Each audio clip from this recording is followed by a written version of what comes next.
اعوذ باللہ من الشیطان الرجیم بسم اللہ الرحمن الرحیم اللہم صلی وسلم علی نبینا محمد صلی اللہ علیہ وسلم اللہم لا سہل الا ما جعلتہ سہلا۔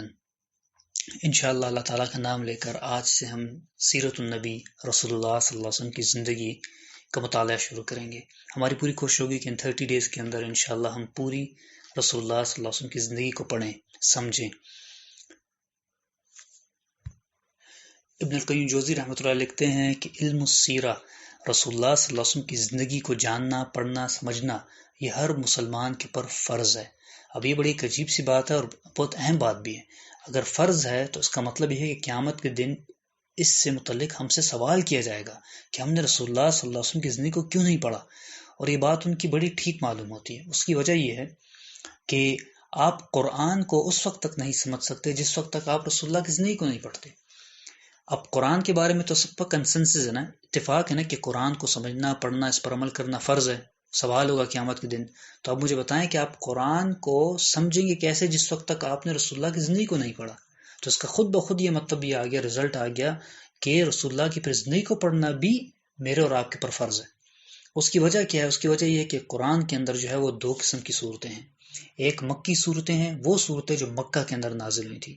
رسول اللہ صلی اللہ علیہ وسلم نے 13 سال نبوت کے بعد گزارے مکہ کے اندر، اور دوسری وہ صورتیں ہیں جو مدینہ میں نازل ہوئی۔ نبی صلی اللہ علیہ وسلم جب ہجرت کر مدینہ تشریف لے گئے تو آپ علیہ الصلوۃ والسلام نے 10 سال مدینہ میں گزارے، پھر 10 سال کے دوران دیگر صورتیں وہ مدینہ میں نازل ہوئی۔ تو جس وقت تک آپ نے سیرت نہیں پڑھی ہوگی، آپ کو مکہ کے حالات معلوم نہیں، آپ کو مدینہ کے حالات معلوم نہیں، اس طرح آپ کو مکہ کے لوگوں کے متعلق معلوم نہیں، مکہ کا معاشی حالات کیا تھے، اکنامیکل حالات کیا تھے، وہاں کا ریلیجس بیک گراؤنڈ کیا تھا، وہاں کے پولیٹیکل حالات کیا تھے، وہاں کے سوشل حالات کیا تھے، اسی طرح مدینہ کے سوشل، پولیٹیکل، اکنامیکل، ریلیجس حالات کیا تھے۔ اگر آپ کو یہی معلوم نہیں ہے تو آپ کس طریقے سے مکی اور مدنی صورتوں کو سمجھ سکیں گے؟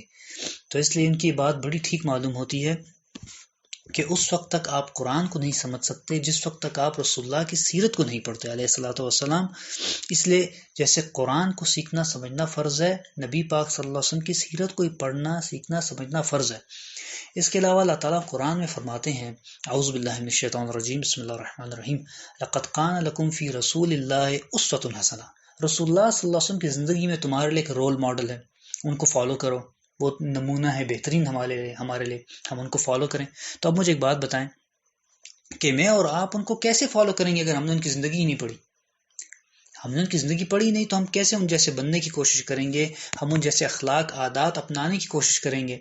تو اس سے بھی بات معلوم ہو گئی کہ سیرت کا علم کتنا ضروری ہے، کتنا امپورٹنٹ ہے۔ اچھا، اسی طرح آپ ایک چیز نوٹ کریں کہ عام طور پہ ہمارے یہاں پر رمضان کے اندر خوب اہتمام کیا جاتا ہے درس قرآن کا، خلاصہ قرآن کا، اور جو کہ بہت بہت اچھی بات ہے، بہت اچھی بات ہے۔ اسلاف کا بھی طریقہ تھا، صحابہ کرام کے بعد ان کے جو اسٹوڈنٹس تھے ان کا بھی یہ طریقہ رہا، لیکن اس میں ایک جو بڑی کوتاہی وہ ہے کہ سیرت کو بالکل نظر انداز کر دیا جاتا ہے، جبکہ آپ قرآن کو سمجھ نہیں سکتے سیرت کے بغیر۔ میرے پاس اکثر لوگ آتے ہیں جب یہ کہتے ہیں کہ ہم قرآن کی کون سی تفسیر پڑھیں کہ ہم اچھے سمجھ لیں، تو میں کہتا ہوں سب سے پہلے آپ سیرت ہی کوئی کتاب پڑھیں مکمل۔ آپ اچھے سے پہلے یہ تو سمجھے کہ مکہ کے حالات کیا تھے، مدینہ کے حالات کیا تھے، وہاں کا social, economical, political, religious back ground کیا تھا، وہاں کے لوگ کیا تھے، اللہ تعالیٰ نے کس طرح مخاطب کیا، اور نبی صلی اللہ علیہ وسلم سے کس طریقے سے ان لوگوں کی تربیت کی، ان کو دعوت دی۔ پھر آپ قرآن کے ان صورتوں کو پڑھیں گے تو آپ کو اور بھی اچھا سمجھ آئے گا کہ اچھا اس کا بیک گراؤنڈ یہ تھا، اچھا یہ ان سے ریلیٹڈ یہ آیات ہیں۔ تو اس کے علاوہ ایک اور بہت امپورٹنٹ حدیث ہے، رسول اللہ صلی اللہ علیہ وسلم نے فرمایا جب ایک انسان فوت ہو جاتا ہے اور جب اس کو قبر میں ڈالا جاتا ہے تو مشہور حدیث آپ نے سنی ہوگی کہ اسے 3 سوال ہوں گے، من رب کا، تمہارا رب کون ہے، ما دینوں کا، تمہارا دین کیا ہے۔ تو اس میں ایک تیسرا سوال کیا ہے، ماذا كنت تقول عن هذا الرجل، رسول اللہ صلی اللہ علیہ وسلم کے بارے میں تم کیا کہتے تھے، رسول اللہ صلی اللہ علیہ وسلم کے بارے میں تم کیا جانتے ہو؟ تو آپ سوچیں کہ آپ نے زندگی میں پڑھا ہی نہیں ہے ان کے بارے میں۔ جس نے پڑھا نہیں ہوگا وہ قبر میں اس سوال کا جواب بھی نہیں دے سکے گا، اس کو معلوم ہی نہیں ہوگا یہ کون ہے۔ لیکن جس نے رسول اللہ صلی اللہ علیہ وسلم کی زندگی کو پڑھا اور آپ صلی اللہ علیہ وسلم کو فالو کرنے کی کوشش کی تو فوراً قبر میں پہچان جائے گا، ہاں یہ تو میرے نبی ہیں، ان کی تو ساری باتیں میں نے پڑھی، سب تفصیل میں نے پڑھی، میں تو ان کی سنتوں پر عمل کرنے کی کوشش کیا کرتا تھا۔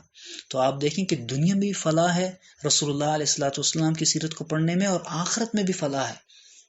اب یہاں اسی حوالے سے میں کچھ اسلاف کہتے ہیں ان لوگوں کو جو صحابہ کرام تھے اور صحابہ کرام کے اسٹوڈنٹس تھے، جو کمپینین تھے نبی پاک صلی اللہ علیہ وسلم کے، اور پھر جو ان کے آگے اسٹوڈنٹس تھے ان کو اسلاف کہا جاتا ہے۔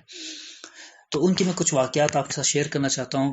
پہلے حضرت عبداللہ ابن عباس رضی اللہ عنہ کا ایک بہت خوبصورت ان کا ایک روٹین ہوا کرتی تھی، ان کے بارے میں لکھتے ہیں اہل سیرت کے وَلَقَدْ كَانَ يَجْلِسُ يَوْمًا لَا يَذْكُرُ فِيهِ إِلَّا الْفِقْهَ وَيَوْمًا التَّعْوِيلَ وَيَوْمًا الْمَغَازِي۔ عبداللہ ابن عباس رضی اللہ عنہ کا یہ معمول تھا کہ وہ ہر دن انہوں نے درس مختلف سبجیکٹس کو تقسیم کیا تھا۔ وہ ایک دن فقہ پڑھایا کرتے تھے، فقہ جو جورسپروڈنس ہے جس میں یہ نماز، روزہ، زکوٰۃ، حج کے مسائل ہوتے ہیں، یہ پڑھاتے تھے۔ وَيَوْمًا تعویل، اور ایک دن قرآن پاک کا درس اور قرآن پاک کی تفسیر کیا کرتے تھے۔ وَيَوْمًا المغازی، اور ایک دن نبی پاک صلی اللہ علیہ وسلم کی سیرت بیان کیا کرتے تھے۔ اب دیکھیں میرا وہ پوائنٹ آگے جو میں آپ کو بتا رہا تھا کہ عام طور پہ ہمارے یہاں درس قرآن کا اہتمام ہوتا ہے، بہت اچھی بات ہے، لیکن نبی پاک صلی اللہ علیہ وسلم کی سیرت کو بالکل اگنور کر دیا جاتا ہے، جو کہ بڑی زیادتی ہے۔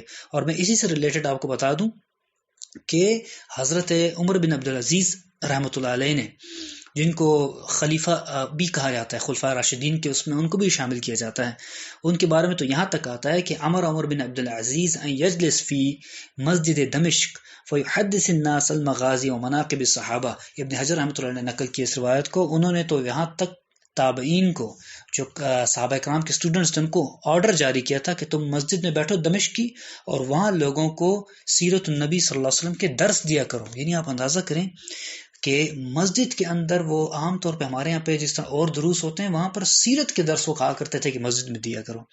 اتنی وہ عام کرتے تھے نبی صلی اللہ علیہ وسلم کی زندگی کو، کتنی اہمیت تھی ان کے ہاں۔ اور یہ بلکہ سیرت الحلبیہ ایک بڑی مشہور سیرت کی کتاب ہے، اس میں ایک تابعین کا ذکر ہے کہ وہ کہتے ہیں کہ کننا نعلم اولادنا المغازی کما نعلم سورہ من القرآن۔ ہم اپنے بچوں کو رسول اللہ صلی اللہ علیہ وسلم کی زندگی ایسے پڑھایا کرتے جیسے قرآن کی کوئی سورت پڑھا رہے ہوں۔ سبحان اللہ، آپ اندازہ کریں، اتنی اہمیت، اتنی زیادہ اہمیت۔ جیسے قرآن کی کوئی سورت ہم اپنے بچوں کو پڑھاتے تھے، جیسے ہم سکھاتے ہیں نا اپنے بچوں کو سورۃ الفلق، سورۃ الناس، سورۃ الکوثر، سورۃ الاخلاص، چھوٹی چھوٹی صورتیں، وہ صحابہ کہتے ہیں اس طرح ہم ان کو نبی پاک صلی اللہ علیہ وسلم کی زندگی بھی پڑھایا کرتے تھے۔ اس لیے ایک حدیث میں آتا ہے، جامع صغیر میں امام سیوطی رحمۃ اللہ نے نقل کیے کہ علموا اولادکم، اور ایک روایت کے الفاظ ہے ادبوا اولادکم، اپنی اولاد کو علی ثلاث خصال، 3 قسم کے آداب سکھاؤ، یا 3 قسم کی چیزیں اپنی اولاد کو 3 باتیں سکھاؤ، ان کو اس کی تعلیم دو۔ وہ کیا؟ نمبر 1 حب نبیکم، اپنے نبی کی محبت، وحب اہل بیتہ، اور اہل بیت کی محبت، وقراءۃ القرآن، اور قرآن پڑھنا، قرآن کی تعلیم، قرآن کو سمجھنا۔ یہ 3 چیزیں اپنی اولاد کو سکھاؤ۔ اور یہ کیوں کہا گیا؟ کیوں ہمیں حکم دیا گیا کہ ہم صحابہ کی زندگیوں کو پڑھیں، اہل بیت کی زندگیوں کو پڑھیں، ہم رسول اللہ صلی اللہ علیہ وسلم کی زندگی کو پڑھیں؟ کیونکہ یہ ہمارے دین کے بڑے تھے۔ جب ہم ان کو پڑھیں گے تو آپ دیکھیں، ہم ان کی زندگیاں پڑھ کر ان سے ہم انسپریشن لیں گے، ہم امپریس ہوں گے، ہم ان جیسے بننے کی کوشش کریں گے، ان کو فالو کرنے کی کوشش کریں گے۔ اسی طرح صحیح مسلم کی ایک حدیث میں آتا ہے، بڑی خوبصورت حدیث شریف ہے یہ، ایک تابعی عبداللہ بن رباح رحمۃ اللہ علیہ، یہ فرماتے ہیں کہ ہم یہ کہتے ہیں کہ میں کچھ اور دیگر تابعین کے ساتھ جو صحابہ کے اسٹوڈنٹس تھے، ہم شام کی طرف گئے، ملک شام میں ہم جب گئے تو وہاں پر ہم دیکھا کہ ابو ہریرہ رضی اللہ عنہ جو تھے وہ بہت زیادہ افطاری کے معاملے میں پیش رہا کرتے تھے، لوگوں کی دعوتیں کرتے، افطاریاں کراتے۔ اور یہ میں بہت حیران ہوں اس حدیث کو پڑھ کر۔ ہمارے یہاں پر عام طور پہ مذہبی لوگوں کے اندر جو ہے وہ یہ رجحان بہت کم ہے، وہ رمضان کے مہینے میں درس تدریس والے کام بہت کرتے ہیں، لیکن افطاریاں کرنے کو وہ بہت سمجھتے ہیں، جبکہ افطاری کرانے کے اوپر جو ہے بہقی شریف کی حدیث ہے کہ ڈائریکٹ جنت کی بشارت ہے۔ اور آپ سوچیں کہ ابو ہریرہ جیسے محدث، ان کے بارے میں تابعی کہہ رہے ہیں عبداللہ بن رباح کہ سب سے زیادہ ہم میں پیش اگر کوئی ہوتا تھا تو وہ ابو ہریرہ رضی اللہ عنہ ہوتے تھے۔ تو کہتے ہیں کہ ایک دن ایسا ہو کہ ابو ہریرہ رضی اللہ عنہ نے ایک دن ایسا ہوا کہ میں نے اپنے گھر میں دعوت کی، تو کہا بھی افطاری میں کچھ ٹائم تھا، تو اب دیکھیں سبحان اللہ، آپ تابعین اور صحابہ کا دیکھیں وہ دعوتوں پہ کیا کرتے ہیں۔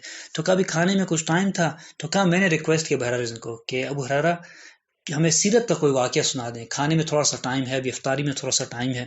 تو کہتے ہیں ابو ہریرہ نے فرمایا، فقال ابو ہریرہ الا اعللکم بحدیث من حدیثکم معشر الانصار، اے انصار کی جماعت، اے انصار والوں، کیا میں تمہیں تمہارے سے ریلیٹڈ کوئی سیرت کا واقعہ نہ سنا دوں جس کا تعلق تمہارے ساتھ ہے؟ ثم ذکر فتح مکہ، پھر فتح مکہ کا کہتے ہیں دعوت پورا واقعہ ابو ہریرہ نے سنایا۔ سبحان اللہ، آپ دیکھیں کہ جس وقت تک کھانا نہیں لگا تو انہوں نے یہ نہیں کیا جس طرح ہم کرتے ہیں فضول ادھر ادھر کی باتیں، انہوں نے کہا چلو اب جس وقت تک کھانے میں ٹائم ہے نبی صلی اللہ علیہ وسلم کی سیرت ہی پڑھ لیتے ہیں، وہ سیکھ لیتے ہیں۔ آپ اس سے اندازہ کریں کہ کس قدر وہ لوگ جو ہیں سنجیدہ تھے نبی صلی اللہ علیہ وسلم کی زندگی کو پڑھنے کے حوالے سے۔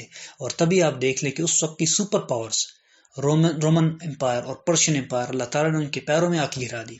ہر میدان میں وہ سب سے آگے تھے، کیونکہ وہ پڑھتے تھے زندگیاں، ان کو پتا تھا کہ دنیا اور آخرت دونوں کی فلاح اسی میں ہے۔ اور رسول اللہ صلی اللہ علیہ وسلم کی جو دعوت تھی وہ دعوت بھی یہی تھی کہ قولوا لا الہ الا اللہ تملک العرب والعجم، اگر تم وہ دعوت قبول کر لو جو میں تمہیں دے رہا ہوں تو تم عربوں پہ بھی حکمرانی کرو گے اور عجموں پہ بھی حکمرانی کرو گے۔ اس لیے نبی صلی اللہ علیہ وسلم یہ دعوت بھی دیا کرتے تھے۔ یہ تو تھے کچھ اسلاف کے واقعات۔ اب میں سب سے انٹرسٹنگ واقعہ جو میرے ٹیچر نے مجھے سنایا تھا ہمیں سیرت کی امپورٹنس کے پر، 2007 کی یہ بات ہے، 2007 کی، جب پہلی دفعہ ہم نے سیرت النبی صلی اللہ علیہ وسلم اپنے ایک ٹیچر سے پڑھی تو انہوں نے ایک واقعہ ہمیں سنایا اس کی امپورٹنس بتانے کے لیے، اور مجھے سب سے خوبصورت واقعہ آج تک یاد ہے۔ انہوں نے پھر بہت کچھ ہمیں بتایا پڑھایا، بہت کچھ بھول گیا، لیکن یہ واقعہ آج تک نہیں بھولا۔ وہ بتا رہے تھے کہ کیوں رسول اللہ صلی اللہ علیہ وسلم کی زندگی کو پڑھنا ضروری ہے ہر انسان کو۔ اگر آپ ایک اچھا باپ بننا چاہتے ہیں آپ نبی صلی اللہ علیہ وسلم کی زندگی کو پڑھیں، اچھے خاوند بننا چاہتے ہیں، اچھے تاجر بننا چاہتے ہیں، اچھے انسان بننا چاہتے ہیں، آپ کو لازماً ہوگا کہ آپ نے نبی صلی اللہ علیہ وسلم کی زندگی کو پڑھنا ہوگا۔ اور وہ کیوں، اس پر ایک واقعہ سنایا انہوں نے ہمیں۔ وہ کہتے ہیں کہ اپنے ایک ڈرائیور کا واقعہ سنا رہے تھے، ان کا ڈرائیور ہے، اس کا کرک، ہمارے یہ KPK کے اندر یہ ڈسٹرکٹ ہے کرک، تو کرک کے کسی گاؤں سے تعلق تھا ان کے ڈرائیور کا۔ تو وہ کہہ رہے تھے کہ مجھے میرے ڈرائیور نے بتایا کہ ایک دن ایک آدمی ان کے گاؤں میں اپنے گھر گیا کھانے کے ٹائم پہ، تو اس نے بیوی سے کہا کہ کھانا لے کر آؤ، تو وہ روٹی پکا رہی تھی، تو وہ آٹا جو اس نے وہ روٹی توے پہ رکھی تھی پکا رہی تھی، تو اس سے روٹی جو ہے وہ ذرا زیادہ پک کے جل گئی۔ تو روٹی جل گئی صرف اس بات پر اس کے خاوند نے بیوی کو مارا کہ تم نے روٹی جلا دی، مارا اس کو، ٹھیک ٹھاک مارا اور شور شرابہ اس کے اوپر ڈالا۔ تو ہمارے سر کہتے میں حیران ہو گیا یہ بات سن کے کہ صرف اس بات پر ان نے اسی وقت کہا کہ اب دیکھو میں تمہیں سیرت سے رہنمائی لے کر بتاتا ہوں کہ اگر اس آدمی نے نبی صلی اللہ علیہ وسلم کی زندگی پڑھی ہوتی اور رسول اللہ کی زندگی کا یہ واقعہ پڑھا ہوتا جو واقعہ بھی میں شیئر کروں گا آپ کے ساتھ، تو کیا یہ اپنی بیوی پہ کبھی ہاتھ اٹھاتا؟ رسول اللہ صلی اللہ علیہ وسلم سے جب عائشہ رضی اللہ عنہا کے ایک مسئلہ آیا واقعہ عفق جو سیرت میں انشاءاللہ آگے آئے گا، پھر ہم تفصیل سے پڑھیں گے، تو اس میں جب پوچھا گیا نبی صلی اللہ علیہ وسلم سے کہ عائشہ رضی اللہ عنہا کے بارے میں کوئی کمزوری یا کوئی ایسی چیز آپ دیکھتے ہیں جو کوتاہی ہو یا کمزوری ہو ان کی، تو سبحان اللہ آپ حدیث کے الفاظ کے ہیں۔ حدیث میں آتا ہے کہ نبی صلی اللہ علیہ وسلم نے فرمایا کہ عائشہ رضی اللہ عنہا جو ہیں وہ ایک چھوٹی عمر کی لڑکی ہیں، انہا جاریۃ السن تنام عن عجین اہلہا، جب وہ آٹا بیلتی ہیں نا روٹی پکانے کے لیے تو اکثر بیلتے بیلتے جو ہے سو جاتی ہیں، جب وہ سو جاتی ہیں فتأتی داجن فتأکلہ، تو وہ بکری پیچھے سے آتی ہے اور وہ سارا آٹا وہ کھا جاتی ہے۔ اب آپ اندازہ کریں کہ نبی صلی اللہ علیہ وسلم عائشہ رضی اللہ عنہا کی صدا کو پیار سے بیان کر رہے ہیں کہ عائشہ رضی اللہ عنہا جو ہے وہ جب آٹا گوندتی ہیں تو آٹا گونتے گونتے جو ہیں وہ سو جاتی ہیں وہ روٹی کے لیے، تو کیا ہوتا ہے اس دوران فتأتیت داجن، تو وہ ان کے گھر کے اندر ایک چھوٹی سی بکری ہو کرتی تھی، وہ چپکے سے آتی تھی فتأکلہ اور وہ ساری روٹی کھا جاتی تھی۔ یعنی ایک ہستی جو ہے وہ اپنی بیوی کی اس ادا کو پیار سے بیان کر رہا ہے، اور آپ اندازہ کریں ایک ظالم آدمی جو ہے وہ اپنی بیوی کو صرف اس بات پہ مار رہا ہے کہ تم نے روٹی جلا دی، روٹی ضائع کر دی۔ تو ہمارے سر کہا کرتے تھے کہ اگر اس آدمی نے یہ حدیث پڑھی ہوتی، اگر اس نے سیرت کا یہ واقعہ پڑھا ہوتا تو کیا کبھی یہ ہاتھ اٹھاتا اپنی بیوی کے اوپر؟ یعنی آپ اسے ایک چھوٹے سے واقعے سے لے لیں، یعنی دیکھیں کہ سیرت کی کتنی اہمیت ہے، اس طرح سیرت رہنمائی کرتی ہے میری اور آپ کی۔ ایک پرسنل واقعہ میں آپ سے شیئر کرتا ہوں۔ ہمارے گھر میں ایک کام والا تھا، وہ پاگل ہے، تھوڑا سا ذہنی مریض ہے بیچارہ، تو وہ جب پاگل آدمی کو تو ہر کوئی بیوقوف بناتا ہے، تو وہ اس کو سمجھ نہیں آتی، کبھی کوئی چیز خرید کے آ جاتا ہے، مہنگی چیز خرید کے آ جاتا ہے اور پھر بہت سستے پہ بیچ دیتا ہے، تو لوگ اکثر اس کو بیوقوف بھی بناتے ہیں۔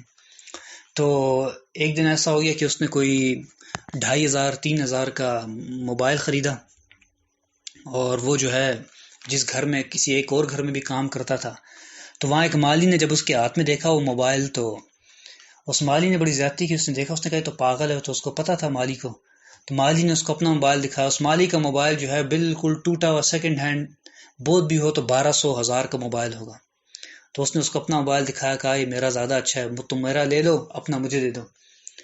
تو وہ تو بیچارہ ناسمجھ تھا، اس نے جو ہے اپنا وہ 2500 3 ہزار کا موبائل اس کو دے دیا، اور اس کا 1200 1000 روپے کا موبائل اس سے لے لیا۔ اب یہ واپس آئے تو وہ موبائل بھی کام نہ کرے، خراب۔ تب ہم نے دیکھا تو ہم نے کہا یہ تو تم نے اچھا والا جو ہے تمہارا ٹھیک ٹھاک تھا، مہنگا اس کو دے دیا اور خراب لے لیا۔ تب اس کو سمجھ نہ آئے تو مجھے کہنے لگا کہ تم میرے ساتھ جاؤ اس مالی کے پاس، اس سے بات کرو کہ اس نے مجھے دھوکہ دیے وہ۔ تو میں نے اس سے کہا کہ مجھے ہی پتا تھا اس بندے کی مزاج کا، میں نے کہا کہ وہ اب کدھر مانے گا، اور مجھے پتا ہے اس نے دینا بھی نہیں ہے، ایسی ٹائم ضائع ہوگا۔ ابھی میں اس کو یہ بات کہہ ہی رہا تھا، میں آپ کو یقین اپنی کمزوری بتا رہا ہوں، اپنی کوتاہی بتا رہا ہوں، میرا کوئی ارادہ نہیں تھا کہ میں اس کے ساتھ جاؤں، کیونکہ مجھے پتا تھا دینا تو ہے نہیں، اللہ کا خوف تو ہے نہیں ہم لوگوں کے اندر۔ تو اچانک اسی وقت سیرت کا ایک واقعہ میرے ذہن میں آ گیا۔ اب میں بتا رہا ہوں سیرت کیسے رہنمائی کرتی ہے بندے کی۔ صحیح حدیث ہے، غالباً مسلم شریف کی حدیث ہے۔ عبداللہ ابن عباس فرماتے ہیں کہ مدینے کے اندر ایک عورت تھی، وَكَانَ فِي عَقْلِهَا شَيْءٌ۔ عبداللہ ابن عباس فرماتے ہیں وہ پگلی عورت تھی، پاگل عورت تھی۔ نبی صلی اللہ علیہ وسلم مجلس میں بیٹھا کرتے تھے، ہمارے ساتھ ایک دم وہ پاگل عورت آ جایا کرتی تھی، اور رسول اللہ صلی اللہ علیہ وسلم کہتی تھی یا رسول اللہ میرا کام ہے آپ سے۔ کہتے نبی پاک صلی اللہ علیہ وسلم اسی وقت اس مجلس سے اٹھ جاتے، کہتے ہاں بتاؤ کیا کام ہے۔ وہ کہتے آپ ادھر آئیں، وہ گلی کے پاس لے جاتی، پھر دوسری طرف لے جاتی، پھر تیسری طرف لے جاتی، کہتے گھما پھرا کے نبی صلی اللہ علیہ وسلم کو واپس لے آتی، کہتی بس بیٹھ جائیں میرا کوئی کام نہیں۔ اور وہ نبی صلی اللہ علیہ وسلم نے ایک بار بھی اس کو نہیں کہا کہ تمہارا کام کیا ہے، تم مجھے خالی گھما رہے پھرا رہے ہو۔ آپ کہتے تھے جہاں دل کرے لے جاؤ میں تمہارے ساتھ جاؤں گا، تمہارا دل رکھنے کے لیے۔ تو آپ سوچیں اس پاگل خاتون کا بھی ایسے اخلاق تھے ہمارے نبی صلی اللہ علیہ وسلم کے، ان دل رکھنے کے لیے جو ہے نا، اس کا جہاں لے کے جانا چاہتی ہے چلو بس تمہارا دل وہ ہو جائے۔ صحابہ تھوڑا وہ بھی ہوتے تھے کہ یہ عورت تکلیف دے رہی ہے کیا ہمارے پیغمبر صلی اللہ علیہ وسلم کو، لیکن نبی صلی اللہ علیہ وسلم نے کہا کوئی بات نہیں۔ تو وہ یہ واقعہ جو ہی ذہن میں میرے آیا تو میں نے اسے کہا چلو ٹھیک ہے میں تمہارے ساتھ جاتا ہوں۔ تو وہ اللہ نے ایسی برکت ڈالی، وہ گئے، جب بات کی تو اس مالی نے واپس کر دیا اس کا موبائل اس کو، اور وہ لے لیا۔ اب میں آپ کو چھوٹی سی اپنی یہ پرسنل مثال دے دی کہ سیرت کیسے رہنمائی کرتی ہے، آپ اس سے اندازہ کر لیں۔ تو اسی لیے ہم ان ساری چیزوں کو ذہن میں رکھ کر انشاءاللہ رسول اللہ صلی اللہ علیہ وسلم کی زندگی کا آغاز کریں گے، ہم نبی صلی اللہ علیہ وسلم کی دروس میں زندگی کو پڑھیں گے، تاکہ اللہ کرے کہ جو کوتاہیاں میرے اندر ہیں، جو کوتاہیاں آپ کے اندر ہیں، وہ بھی اصلاح ہو جائے، اور ہماری دنیا بھی اچھی ہو جائے، ہماری آخرت بھی اچھی ہو جائے۔ اچھا، اس کے علاوہ ایک اور امپورٹنٹ پوائنٹ بھی ہے جو میں سمجھتا ہوں سب سے امپورٹنٹ چیز ہے، وہ یہ ہے کہ رسول اللہ صلی اللہ علیہ وسلم کی محبت میرے اور آپ کے دل میں آ جائے۔ دیکھیں ایک ہے زبانی کلامی محبت، کہنا کہ میں بڑی محبت کرتا ہوں، لیکن ایک یہ کہ وہ دل سے محبت نبی صلی اللہ علیہ وسلم سے۔ اور یاد رکھیں وہ محبت اس وقت تک نہیں ہو سکتی جس وقت تک آپ ان کو جانیں گے نہیں۔ کبھی ایسا ہوا ہے کہ آپ کسی کو جانتے نہیں ہیں، پہچانتے نہیں ہیں، کبھی ملے نہیں ہیں، کبھی بات نہیں کی اور آپ کو محبت ہو گئی ہو؟ ایسا تو کبھی بھی نہیں ہوتا۔ آپ جانتے ہیں، ملتے ہیں، اس کے اخلاق دیکھتے ہیں، اس کے معاملات دیکھتے ہیں، اس کی قربانی دیکھتے ہیں اپنے لیے، اس کے احسانات دیکھتے ہیں، یہ ساری چیزیں دیکھتے ہیں۔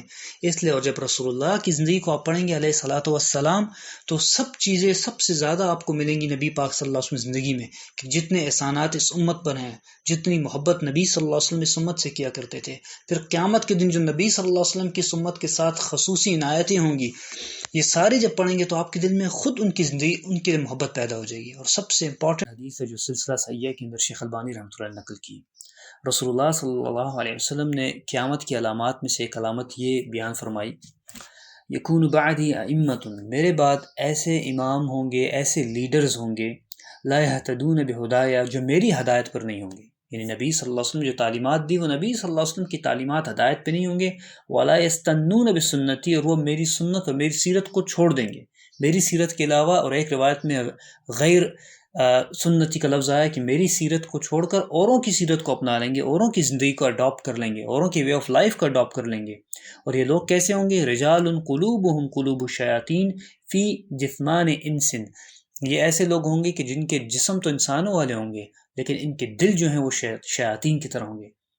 یہ بہت امپورٹنٹ حدیث ہے، اور یہاں معذرت کے ساتھ میں ایک بات کہنا چاہتا ہوں، وہ یہ کہ اگر آپ اس حدیث کو آج یا ہمارے معاشرے کے لبرل سیکولر لوگوں کے اوپر رکھیں یا ہمارے معاشرے کے مذہبی لوگوں کے اوپر رکھیں، یہ دونوں ہی تقریباً اس کے اندر پائے جاتے ہیں، اور یہ بہت بہت افسوس کا مقام ہے۔ کیسے؟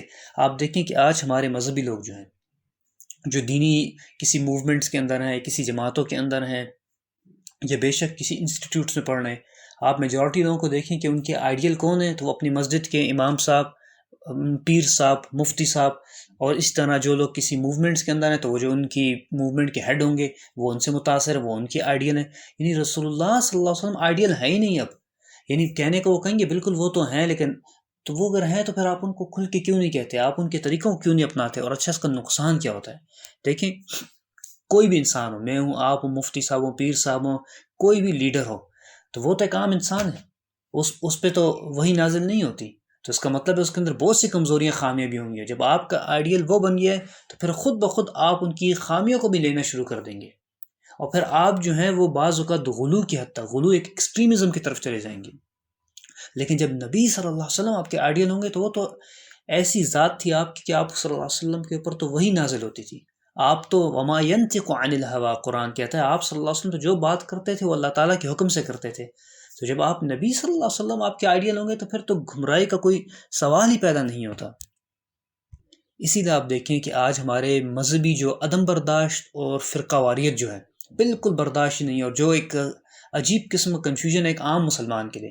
ہمارے سننے والے عام لوگ کہتے ہیں میں کس فرقے کو جوائن کروں، میں کس اسکول آف تھاٹ کو جوائن کروں. آپ کسی کو بھی نہ کریں، آپ نبی صلی اللہ علیہ وسلم کی زندگی کو بس اپنائیں تو آپ تمام گمراہیوں سے بچ جائیں گے. دیکھیں میں آپ کو اگر اپنی طرف دعوت دوں تو ہو سکتا ہے میرے اندر بہت سی کوتاہیاں ہوں، میں غلط راستے پہ ہوں تو آپ بھی غلط راستے پہ آ جائیں گے. آپ کسی مفتی صاحب، کسی پیر صاحب، کسی شیخ صاحب کی اس پہ چلیں گے تو ہو سکتا ہے وہ بھی غلط اس پہ ہوں. تو آپ ان سب کو چھوڑ کر رسول اللہ صلی اللہ علیہ وسلم کو کیوں نہیں اڈاپٹ کرتے ان کی زندگی کو. یعنی کتنی خوبصورت رحم. اور یہ نبی صلی اللہ علیہ وسلم قیامت کی علامات میں سے، فتنوں میں سے بات کریں کہ ایک فتنہ ہوگا اور فتنوں کے دور میں یہ چیز ہوگی جو دور آج ہمارے اوپر ہے.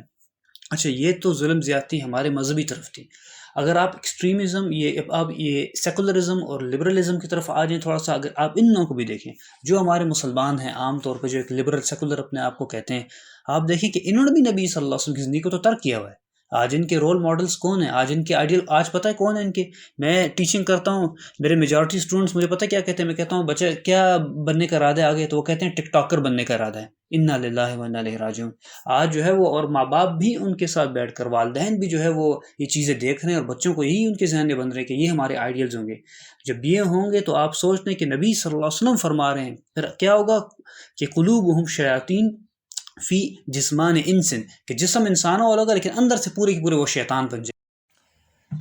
انشاءاللہ اللہ تعالیٰ کا نام لے کر آج سے ہم نبی صلی اللہ علیہ وسلم کی سیرت کو پڑھنا شروع کریں گے. سیرت سٹارٹ کرنے سے پہلے ایک دعا جو اکثر میرے ٹیچر کیا کرتے تھے جب ہمیں حدیث، فقہ، تفسیر کچھ بھی پڑھاتے تو ایک دعا کرتے تھے کہ اللہم یسرہ وتمتہ بالخیر وبارک فیہ. یا اللہ اس کو ہمارے لیے آسان کر دے اور تو توفیق دے کہ ہم اس کو کمپلیٹ کر لیں اور اس میں تو برکت ڈال دے. تو میں بھی اللہ سے یہی دعا کرتا ہوں، اللہ تعالیٰ میں اخلاص کے ساتھ توفیق دے. سیرت پر آج تک لاکھوں کتابیں لکھی جا چکی ہیں اور آج تک لکھی جا رہی ہیں. انٹرسٹنگ بات یہ ہے کہ رسول اللہ صلی اللہ علیہ وسلم کی زندگی ہی میں ان کی سیرت کے اوپر لکھا جانا شروع ہو چکا تھا. باقاعدہ حدیث ہے کہ ابو ہریرہ جن کو نبی صلی اللہ علیہ وسلم نے فرمایا کہ ابو ہریرہ استعن بیمینک ای قید العلم بالکتابہ، کہ ابو ہریرہ اپنے رائٹ ہینڈ سے مدد لو. کیا مطلب؟ یعنی تم علم کی باتیں، تم میری باتیں جو میری حدیثیں سنتے ہو ان کو لکھا کرو. تو نبی صلی اللہ علیہ وسلم کی زندگی ہی میں نبی صلی اللہ علیہ وسلم کی باتیں، آپ کی زندگی کے احوال لکھے جانا شروع ہو چکے تھے. لیکن جو ایک انٹرسٹنگ بات ہے وہ یہ ہے کہ رسول اللہ صلی اللہ علیہ وسلم کی سیرت پر جتنا بھی لکھا گیا ہے یا جتنے بھی اہل سیرت نے اس پہ لکھا ہے تو انہوں نے سٹارٹ جو ہے وہ عرب ہسٹری سے کی ہے. نبی صلی اللہ علیہ وسلم کی پیدا ہونے سے پہلے تھوڑے سے عرب کے حالات کو ڈسکس کیا ہے. تو انشاءاللہ ہم بھی وہاں ہی سے شروع کریں گے. عرب کے اندر عام طور پہ 3 قومیں تھیں جو بہت مشہور تھیں، یا عربوں کی آپ کہہ دیں کہ جو تقسیم کیا گیا تھا وہ 3 قوموں کے اندر تقسیم کیا گیا تھا. عرب البائدہ نمبر 1، بائدہ وہ قوم جو مکمل ختم ہو چکی تھی، ان کے مکمل صفحہ ہستی سے مٹ چکی تھی، ان کو عرب البائدہ کہا جاتا ہے. نمبر 2 عرب المستعربہ، مستعربہ وہ تھے جو لوگ بیسکلی عربی نہیں تھے، وہ حجاز کے رہنے والے نہیں تھے، وہ لوگ جو ہیں عربی علاقوں کے رہنے والے نہیں تھے، بلکہ وہ فارس، ایران اور مختلف ملکوں سے سفر کر کر عرب میں آ کے رہنا شروع کیا اور پھر یہاں کی زبان سیکھی ان لوگوں نے. تو ان کو کہا جاتا ہے عرب المستعربہ. اور نمبر 3 قوم عرب العاربہ، یہ اصلی عربی لوگ تھے، یمن کے اور قحطان کے. اب یہاں تھوڑا سمجھ لیں کہ بائدہ سے مراد کیا ہے. قرآن نے تقریباً ان تینوں کا ہی ذکر کیا ہے. بائدہ کون سی قوم تھی؟ قوم عاد، قوم ثمود، یہ وہ قومیں تھیں کہ جن کے اوپر اللہ تعالیٰ کے عذاب آئے تھے، اور اللہ تعالیٰ نے عذاب میں پوری کی پوری قوموں کو ہلاک کر دیا۔ حضرت صالح علیہ السلام کی قوم کا واقعہ آپ لوگوں نے سنا ہوگا، وہ جو اونٹنی کا واقعہ آتا ہے قرآن کے اندر، کہ صالح علیہ السلام نے اپنی قوم والوں کو جب دعوت دی کہ تم لوگ جو ہے یہ پہاڑوں کو تراش تراش کر اس میں بڑے بڑے محلات بناتے ہو اور تکبر کرتے ہو اتنا زیادہ، توبہ کر لو، باز آ جاؤ، ورنہ ایسا نہ ہو کہ اللہ تعالیٰ کا تم پر عذاب نہ آ جائے۔ قوم والے باز نہیں آئے تو پھر کیا ہوا کہ اللہ تعالیٰ نے پوری قوم کو ہلاک کر دیا۔ وہ قوم صالح علیہ السلام کی قوم تھی، جس کو کہا جاتا ہے قوم ثمود۔ دوسری مشہور جو قوم ہے وہ قوم عاد آتی ہے۔ یہاں تھوڑا اس حوالے سے ایک انٹرسٹنگ ریسرچ ہوئی تھی، تو اس لیے میں قوم عاد کا تھوڑا سا ذکر کر دیتا ہوں کہ قوم عاد کون تھی۔ قوم عاد جو ہے وہ انسانی تاریخ کی سب سے طاقتور ترین قوموں میں سے ایک قوم گزری۔ آپ کہہ دیں سپر پاور ہوتی تھی قوم عاد، 50 فٹ ان کے قد ہوتے تھے۔ اور اگر آپ قوم عاد لکھیں گوگل امیجز میں جائیں تو اب ان کے وہ ڈھانچے آ جائیں گے۔ جو آرکیالوجسٹ ان کے ساتھ کھڑے ہوئے ہیں، ایک آرکیالوجسٹ کھڑا ہوا ہے اور وہ اس لاش کے صرف کان جتنا ہے، آپ اندازہ کریں 6 فٹ کا صرف کان ہے ان لاشوں کا۔ انسان دیکھتا ہے تو ڈر جاتا ہے۔ وہ کرین کھڑی ہے، لگتا ہے کرین چھوٹے بچوں کی کرین ہے ان کی لاشوں کے آگے۔ 50 فٹ کے وہ لوگ تھے، اور ان کے اندر ایک جو بہت بڑی اور خرابی تھی وہ یہ تھی کہ قرآن یہ کہتا ہے اتبنون بکل رین آیا، تم ہر اونچی مقام پر جا کر اپنا جھنڈا لگاتے ہو، اپنی نشانی لگاتے ہو کہ دیکھو ہم نے یہ بھی فتح کر لیا، ہم یہاں تک بھی پہنچ گئے۔ تعبثون وتتخذون مصانع لعلکم تخلدون، اور تم یہ بڑی بڑی بلڈنگز اور عمارتیں اس لیے بناتے ہو کہ تمہاری نشانی یہاں پر قائم رہے۔ یعنی میں آپ کو بڑی مزے کی بات بتاؤں، یہ وہی ہو رہا ہے جو کہ آج مارس کو فتح کرنے کی کوشش کی جا رہی ہے۔ آج جو ہے وہ مارس کے اوپر اپنا ہر ملک اپنا جھنڈا لگانے کی کوشش کر رہا ہے، اور بڑے بڑے جو برج الخلیفہ بنائے جا رہے ہیں، یہ وہی سارے کام ہیں جو قوم عاد کرتی تھی، تاکہ جو ہے ہماری سپر پاور اور ہمارا جو ہے نا ہماری فوقیت سب کے اوپر قائم ہو جائے کہ ہم سپیریئر ہیں سب سے زیادہ، اور ہم سب سے طاقتور ہیں۔ یہی کام قوم عاد بھی کرتی تھی، اور وہ کہتے تھے اپنے آپ کو تکبر میں۔ تو جب ان کے پاس حضرت ہود علیہ السلام پیغمبر گئے، قوم والوں کو سمجھایا، وہ باز نہ آئے، تو قرآن کہتا ہے پھر ان کا ہم نے انجام کیا کیا، سخرہا علیہم 7 لیال و8 ایام حسوما، 7 راتوں تک اور 8 دن تک ایسی تیز اللہ نے آندھی بھجوائی کہ وہ 50 فٹ کے لوگوں کو ایسے اٹھا کر پھینکتی جیسے ایک کھجور کی پتلی سی ٹہنی ہو۔ یہ سوچتے تھے ہمیں کون شکست دے سکتا ہے، ہم تو سپر پاور ہیں، جیسے آج کے متکبر یہ کرتے ہیں اور کر رہے ہیں۔ تو اب انٹرسٹنگ بات آپ کو بتاؤں کہ ان کی ایسی حالت ہو گئی کہ یہ بالکل تلوں مٹی کے اندر دب گئے۔ تو اب کسی کو معلوم ہی نہیں تھا کہ ان کی لاشیں کہاں ہیں، ان کی جو ہے وہ کس جگہ پہ تباہ برباد ہوئے۔ البتہ قرآن سے جو اشارہ ملتا ہے، جو نقشے ملتے ہیں، وہ کچھ معلوم ہوتا تھا کہ تبوک اور اس کے ارد گرد کے علاقے ہیں۔ تو اب جو میں انٹرسٹنگ بات آپ کو بتا رہا ہوں وہ یہ ہوا کہ 1990s کے اندر عرب کے اخبارات کے اندر یہ خبر مشہور ہوئی کہ قوم عاد جس کا قرآن میں ذکر آیا تھا اس کے آثار آخر بالآخر مل گئے۔ اور یہ ڈھونڈے کس نے تھے؟ یہ نکلس کلیپس ایک آرکیالوجسٹ تھا، ماہر آثار قدیمہ کا ماہر تھا بہت بڑا۔ اس نے ایک کتاب پڑھی تھی جو بیٹراس تھامس کی تھی، اس نے 1932 میں بک لکھی تھی، اور اس نے اس بک میں نقشے کچھ دیے تھے اور کہا تھا کہ مجھے پورا یقین ہے کہ یہاں ایک قوم ہے جو ہلاک ہوئی تھی اور اس پہ آندھی آئی تھی اور مٹیوں کے نیچے دب گئی تھی۔ تو نکلس کلیپ نے اس پر تحقیق شروع کی اور اس نے کھدائی شروع کی۔ اس نے یہ کیا کہ اس نے ناسا والوں سے ایک تو مدد لی کہ وہ سیٹلائٹ کے امیجز کے ذریعے مدد کریں، اور دوسرا اس نے جو عرب کے خانہ بدوش تھے، بدوئنس تھے، ان کی مدد لی، ان سے رستے مستے پوچھ کے یہ بہرحال پہنچا، کھدائی کا کام شروع کیا، تو بالآخر وہاں سے پوری کی پوری جو ہے وہ قوم عاد کی بستی نکل گئی۔ اور انٹرسٹنگلی یہ کہ کیسے انہوں نے پہچانا کہ قوم عاد کی بستی ہے، کہ قرآن جو ان کی علامت بتاتا ہے ارم ذات العماد، اور قرآن جو کہتا ہے تم اتبنون بکل رین آیا، کہ وہ لوگ یہ کرتے تھے کہ بڑے بڑے ارم، بڑے بڑے مینرٹس بناتے تھے، اور وہ ان کی بڑے بڑے پر اپنے جھنڈے اور اپنی نشانیاں گاڑتے تھے کہ یہ دیکھو یہ ہم نے فتح کر لیا، ہم یہاں تک پہنچ گئے۔ تو وہ ساری نشانیاں مل گئیں، اور ان کی وہ لاشیں 50 فٹ کی جو قرآن کہتا ہے بڑی بڑی ان کے قد تھے، دیو ہیکل ان کے قد تھے۔ وہ جب ساری لاشیں نکلی تو یہ سارا کا سارا قرآن کا سبحان اللہ معجزہ سامنے آ گیا۔ دیکھیں تو اللہ تعالیٰ یہی فرما رہا ہے، یہی رہنمائی جو سیرت سے ملتی ہے کہ تم اگر آج کی سپر پاور ہو، تم سے پہلے بھی ایک سپر پاور تھی، بڑے ان کے وہ بھی اپنے نشے میں تھی، اللہ تعالیٰ نے اس کو بھی ہلاک کیا، تو تم توبہ کرو، کوئی ایسا نہ ہو تمہارے ساتھ بھی یہ کام نہ ہو جائے۔ تو بہرحال ایک انٹرسٹنگ وہ تھی۔ اگر بہرحال اس کو اب یوٹیوب پہ دیکھنا چاہتے ہیں تو اس پہ بہت اچھی تحقیق ڈاکٹر شاہد مسعود صاحب نے کی تھی اینڈ آف ٹائمز میں، تو انہوں نے بہرحال وہ سارے کلپس بھی سب کچھ دکھایا ہے، اس پہ آپ اس کو مزید سرچ کر سکتے ہیں۔ تو یہ تو باعداتی قومیں۔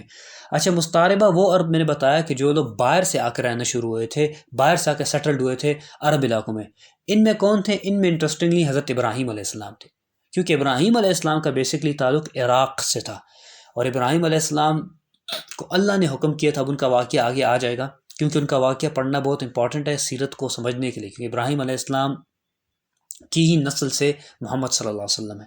تو ابراہیم علیہ السلام کی قوم، ان کے بیٹے حضرت اسماعیل علیہ السلام، بی بی ہاجرہ، وہ سارے باہر سے آ کر سیٹلڈ ہوئے تھے، تو اس لیے ان کو مستعربہ کہا جاتا ہے۔ اور عاربہ جو ہیں وہ اصلی عربی لوگ، جن کی اپنی اصلی زبان جو تھی وہ عربی تھی۔